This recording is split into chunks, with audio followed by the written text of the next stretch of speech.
राज्याचे मदत आणि पुनर्वसन मंत्री मकरंद पाटील यांनी आज आपल्या खात्याचा पदभार स्वीकारलाय। पालकमंत्री पदाबाबत वरिष्ठ नेते निर्णय घेतील असं मत मकरंद पाटील यांनी मांडलेलं आहे। दोन्ही राष्ट्रवादींनी एकत्र येण्याची गरज असल्याचंही मत त्यांनी मांडलंय। त्यांच्यासोबत याच संदर्भात खास संवाद साधलाय आमचे प्रतिनिधी विकास मिरगणे यांनी। राज्याचे मदत आणि पुनर्वसन मंत्री मकरंद आबा पाटील यांनी आज मंत्रिपदाचा पदभार हाती घेतलेला आहे। आपल्यासोबत आबा आहे। सर, आज तुम्ही मंत्रिपदाचा जो आहे पदभार हाती घेतलेला आहे।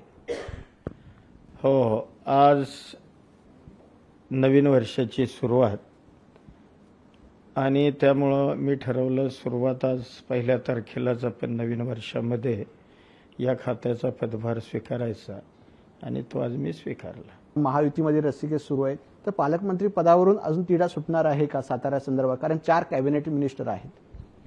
नाही, आता हा निर्णय सुटणार आहे का म्हणजे सोडवावा लागणारच आहे आणि हा निर्णय काय आमच्या चौघांच्या स्तरावरचा नाही, हा निर्णय वरिष्ठ पातळीवरचा आहे। आता वरिष्ठ नेते मंडळी या संदर्भात निर्णय घेतील आणि ज्याला कोणाला असेल त्याला नेमतील। कॅमेरामन निकेशसह विकास मिरगणे, लोकशाही, मुंबई। लोकशाही मराठी ऐका, पहा, जागरूक रहा।